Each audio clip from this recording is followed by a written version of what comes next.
नमस्कार। रात के 10 बज गए हैं और वक्त है घंटी बजाओ कार्यक्रम का। तो आपका पसंदीदा शो लेकर हाजिर हूं मैं अखिलेश आनंद। आज घंटी बजेगी उन लोगों की जिन्होंने देश के हेल्थ सिस्टम को आईसीयू में डाला है। आगे की बात मैं आपको बताऊं उससे पहले जरा याद कीजिए, बस चंद महीने पहले की तो बात है। पूरे देश में हाहाकार की स्थिति थी।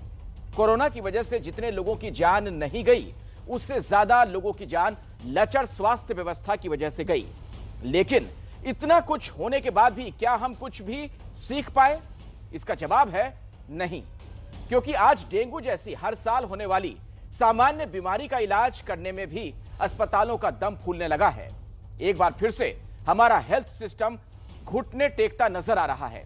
तो आज घंटी बजाओ में बात उस सिस्टम की होगी जिसने इस देश की स्वास्थ्य व्यवस्था को बीमार कर दिया है। आखिर ऐसा क्यों है कि थोड़ी सी बीमारी फैलती नहीं और हम त्राही त्राही करने लगते हैं? ये रिपोर्ट आप देखिए और घंटी बजाइए। हमारा नंबर जो आप पीछे देख रहे हैं मेरे पीछे 8422840000 पर जरूर घंटी बजाएं।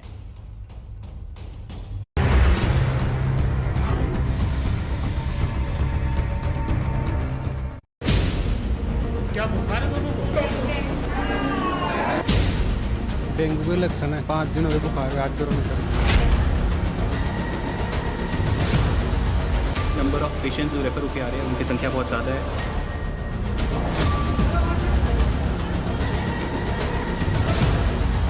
लगभग मेरे आंकड़े में 500 लोग बीमार हैं। 4-5 दिन में 500 हो गए। यहाँ पर एक एक बेड पर 2-2 डेंगू के मरीज हैं, क्योंकि अस्पताल के अंदर जगह नहीं है। इस बेड पे हम 2 मरीज हैं कल से। प्लेटलेट डाउन है, भर्ती करने की नौबत आ रही है, फिर भी भर्ती नहीं कर रही है लोग। मुझे पूरे सिम्टम्स डेंगू के हैं, उसके बावजूद ये कुछ नहीं कर रहे हैं आगे। यहाँ हर बिस्तर पर आपको मरीज नजर आएगा। स्वास्थ्य विभाग की तो कोई टीम ने दवाई छिड़काव पिड़काव तो कुछ हुआ नहीं। एक व्यक्ति का नाम ऐसा गिना दो जो इनकी दवाई से जो इन्होंने दी है जो ठीक हुआ हो।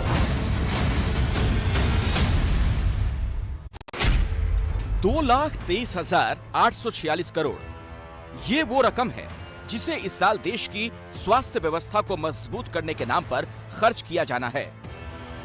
2020-21 के बजट में सरकार ने स्वास्थ्य क्षेत्र में सुधार के लिए 137% की बढ़ोतरी की। साथ ही ये कहा कि बीमारियों की रोकथाम, उपचार और देखभाल के बेहतर इंतजाम सरकार की प्राथमिकता है।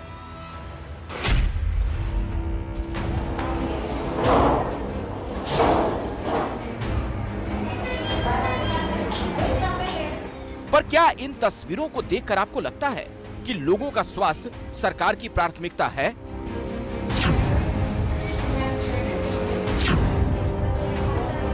संख्या मरीजों की बढ़ी है, घटी नहीं है।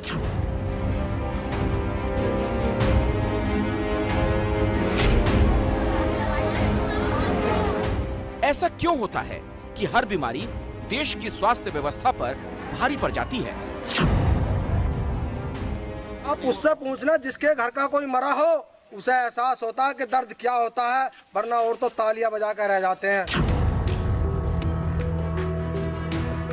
कोरोना की दूसरी लहर के वक्त पूरे देश ने जो दर्द सहा, उसके बाद फिर वही हाल, फिर वैसी ही तस्वीरें क्यों सामने आ रही हैं?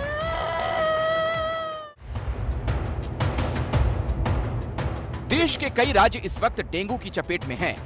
पिछले सालों की तुलना में डेंगू ज्यादा तेजी से फैल रहा है और जितनी तेजी से मरीजों की संख्या बढ़ रही है, अस्पतालों की अव्यवस्था उतनी ही तेजी से सामने आती जा रही है। कहीं बेड कम पड़ने लगे हैं, कहीं अस्पताल में स्टाफ नहीं है।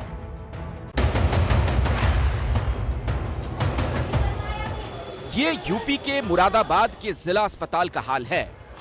बाहर से लेकर अंदर तक मरीजों की भारी भीड़ है। देखिए कैसे ये बच्चा अस्पताल की बेंच पर बेसुध पड़ा है। इलाज के लिए इन लोगों को घंटों घंटों तक इंतजार करना पड़ रहा है। अस्पताल के अंदर की तस्वीरें और चौंकाने वाली हैं। वार्ड में चारों तरफ मरीजों और तीमारदारों की भीड़ है। एक एक बेड पर 2-2 मरीज भर्ती हैं। हम इस वक्त मुरादाबाद के ज़िला अस्पताल में हैं और ये हालत हम ज़िला अस्पताल की दिखाना चाहेंगे कि यहाँ पर एक एक बेड पर दो दो डेंगू के मरीज़ हैं, क्योंकि अस्पताल के अंदर जगह नहीं है और मरीज़ों को एक बेड पर दो दो मरीज़ों को रखा गया है। हाँ, प्लेटें डाउन हो गई थी, मेरी प्लेटें 1400 प्लेटें थी, मैं यहाँ भर्ती हुआ हूँ। अब आज मेरी जाँच आई है, अभी डॉक्टर साहब आए नहीं हैं, आन के जाँच देखेंगे वो। तो ये बताइए, इस एक बेड पर कितने मरीज़ हैं? मतलब इस बेड पर हम 2 मरीज़ हैं कल से। अस्पताल में मरीज बुखार से कराह रहे हैं और अफसर अपने दफ्तरों में बैठकर कागजी दावे कर रहे हैं। यहाँ पे हम आए थे परसों, तब सिंगल मरीज भर्ती थे हर बेड पे, लेकिन आज ये कंडीशन है हर बेड पे 2-2 मरीज भर्ती कर रहे हैं लोग, और वो इतने गंदे मरीज आ रहे हैं पहले से इन्फेक्शन में। क्या उस मरीज को दोबारा इन्फेक्शन नहीं होगा? उन मरीजों को जिनको चिकित्सालय में भर्ती होने की आवश्यकता है, उन्हें भर्ती करके इलाज किया जा रहा है एवं उनके घरों के आसपास प्रतिरोधक कार्रवाई, एंटी लार्वा स्प्रे, फॉगिंग और सोर्स रिडक्शन का कार्य निरंतर जारी है। मुरादाबाद की तरह अमरोहा में भी गांव-गांव तक डेंगू फैल चुका है। फॉगिंग और एंटी लार्वा दवाई के छिड़काव के सरकारी दावों के बीच घर-घर डेंगू मरीजों की संख्या बढ़ती ही जा रही है। अमरोहा के इस गांव में 100 से ज्यादा मरीज हैं, लेकिन उनके इलाज की समुचित व्यवस्था नहीं।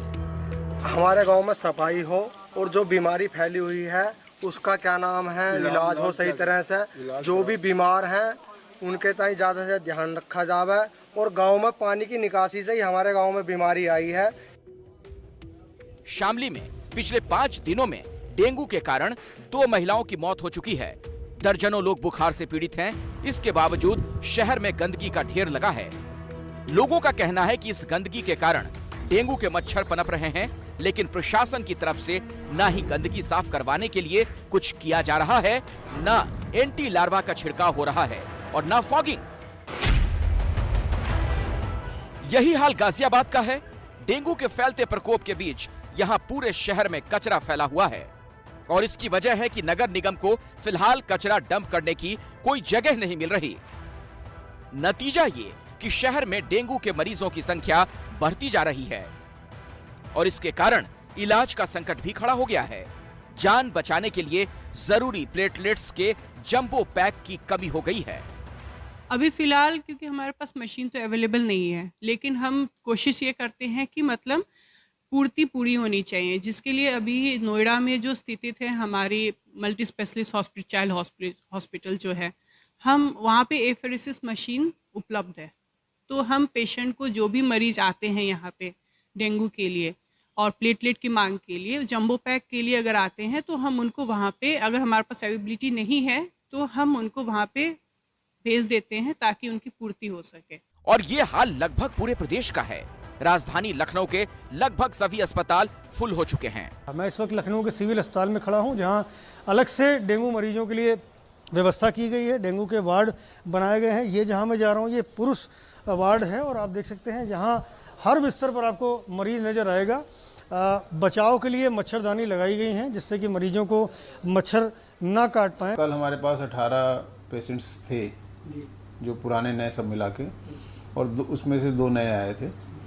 तो जो डेली भर्ती हो रहे हैं वो 2 या 3 करके ही भर्ती हो रहे हैं, लेकिन ठीक होते होते उसमें टाइम लग जाता है। कभी कभी 4-5 इकट्ठे आ जाते हैं, अदरवाइज तो इतने ही आ रहे हैं। यूपी के बाद राजस्थान का हाल देखिए। भरतपुर में सरकारी अस्पताल में एक बेड पर 3 से 4 बच्चों का इलाज किया जा रहा है। ये हाल तब है जब चिकित्सा राज्य मंत्री ने खुद जिला प्रशासन को निर्देश दिया कि बच्चों के इलाज में किसी तरह की लापरवाही ना हो। भरतपुर में डेंगू के कारण 20 से ज्यादा बच्चों की मौत हो चुकी है। वहीं जोधपुर में मरीज इलाज के लिए इधर से उधर भटक रहे हैं। बेड की कमी के कारण अस्पतालों में कहीं बेंच पर तो कहीं स्ट्रेचर पर ही इलाज किया जा रहा है। ये हाल तब है जब फिलहाल अस्पतालों के बाकी वार्ड को भी डेंगू वार्ड में बदल दिया गया है। यही अव्यवस्था अस्पताल के बाहर भी दिख रही है, जहां जांच रिपोर्ट लेने के लिए लंबी लंबी लाइनें लगी हैं। लोगों की शिकायत है कि डेंगू के बढ़ते मामलों के बावजूद मच्छरों को मारने के लिए कुछ नहीं किया जा रहा है। यहाँ पे बहुत ज़्यादा डेंगू का मतलब मामला फैल रहा है, तो यहाँ पे थोड़ी प्रॉब्लम है। इसलिए हमारे जस्ट सामने ही यहाँ पे एक डेथ हो चुकी है। यहाँ पे सफाई की भी ध्यान नहीं दे रहे हैं, प्लस मच्छर इतने ज़्यादा हो रहे हैं कि लोगों को अंदर ही अंदर डर बैठा है। कि प्लीज़ सरकार से यही है, जो पार्षद है उनसे यही रिक्वेस्ट है कि यहाँ पे थोड़ा साफ सफाई का, पास में हमारे रानी सर पदम सर है, उनकी भी थोड़ी साफ सफाई का थोड़ा ख्याल रखें। जयपुर के अस्पतालों में भी जगह कम पड़ने लगी है। हालत ये है, जयपुरिया अस्पताल में 16 बिस्तरों का नया वार्ड बनते ही भर गया। बेड की कमी के कारण बेंच पर मरीजों के इलाज की नौबत आ गई। इस वक्त आप देख सकते हैं ये जयपुरिया अस्पताल का फीमेल वार्ड है मेडिसिन डिपार्टमेंट का, और ऐसे में एक्स्ट्रा बेड या यूं कहें बेंचों पर पेशेंट्स को भर्ती करना पड़ रहा है, क्योंकि ज़्यादातर बेड जो हैं वो यहाँ पर पूरे हो चुके हैं। और ऐसे में व्यवस्था बनाए रखने के लिए कुछ इस तरीके से मरीजों को रखना पड़ रहा है। अस्पताल के जांच केंद्रों में घंटों लोगों को इंतजार करना पड़ रहा है। पिछले आधे घंटे से लाइन में लगे हुए हैं, अभी पर्ची नहीं कटी है। और कल परसों के दिन भी आए थे, प्लेट रेट डाउन है, भर्ती करने की नौबत आ रही है, फिर भी भर्ती नहीं कर रहे ये लोग। प्रदेश के सबसे बड़े सरकारी अस्पताल सवाई मानसिंह में भी मरीजों की बढ़ती संख्या के कारण बेड का संकट खड़ा हो गया है। सीजनल डिजीज का आउटडोर तो काफ़ी बढ़ा हुआ है, क्योंकि डेंगू के पेशेंट काफ़ी ज़्यादा आ रहे हैं। वार्ड के अंदर भी डेंगू के काफ़ी पेशेंट है, बाहर से रेफर होकर भी बहुत सारे पेशेंट आ रहे हैं डेंगू के। तो डेंगू के कारण मोस्टली सीजनल डिजीज के हिसाब से पेशेंट काफ़ी ज़्यादा बढ़े हैं। इसके अलावा नॉर्मल सर्दी जुकाम के मरीज भी काफ़ी ज़्यादा आ रहे हैं। इसके अलावा अदर जो सीजनल डिजीज है, जैसे स्क्रब टाइफस है, चिकनगुनिया है, मलेरिया है, उसके भी पेशेंट आ रहे हैं। राजस्थान के 33 जिलों में से 30 डेंगू प्रभावित हैं। पूरे प्रदेश में डेंगू मरीजों की संख्या 7000 तक पहुंच चुकी है, जबकि पिछली बार पूरे साल में सिर्फ अब तक 15 लोगों की जान जा चुकी है।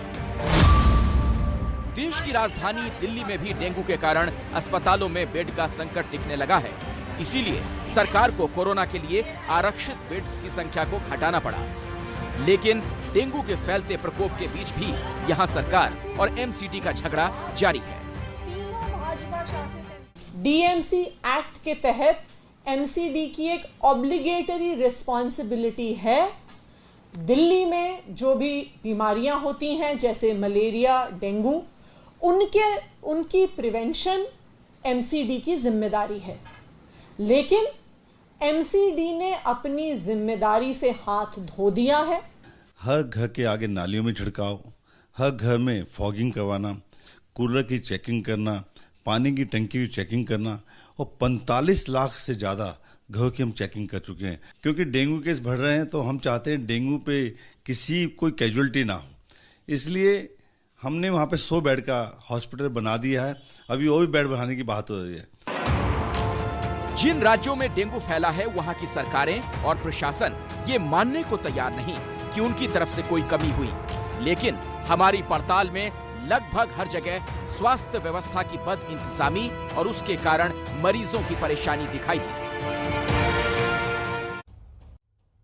लोगों को अच्छी स्वास्थ्य सुविधाएं देना किसी भी सरकार की पहली जिम्मेदारी होनी चाहिए, लेकिन सरकार अपनी ये जिम्मेदारी नहीं निभा रही है। इसीलिए आप 8422840000 पर घंटी बजाइए। और अब आप सोशल मीडिया साइट कू के जरिए भी घंटी बजाओ से जुड़ सकते हैं। इसके लिए आप कू ऐप पर @घंटी बजाओ एबीपी न्यूज हैंडल को फॉलो करें। अगर आप किसी मुद्दे पर घंटी बजाना चाहते हैं या अपने शहर और आसपास का कोई भी मुद्दा उठाना चाहते हैं तो #घंटी बजाओ के साथ हमें अपना मुद्दा बताएं और @घंटी बजाओ एबीपी न्यूज को टैग करते हुए पोस्ट करें। एक पूरा दिन मनाया जाएगा। आपको बता दें कि इस्कॉन की अगुवाई में न्यूयॉर्क, मॉस्को, रूस, ऑस्ट्रेलिया, कनाडा के कई शहरों समेत 150 देशों में यह प्रदर्शन किया जाएगा। बांग्लादेश में हिंदुओं के खिलाफ जो हिंसा हुई उसके खिलाफ आप देख रहे हैं 150 देशों में कल प्रदर्शन होगा।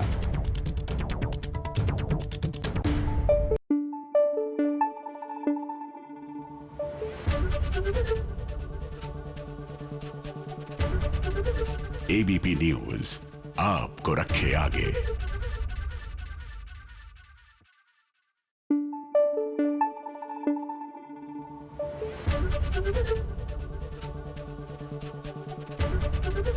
एबीपी न्यूज आपको रखे आगे।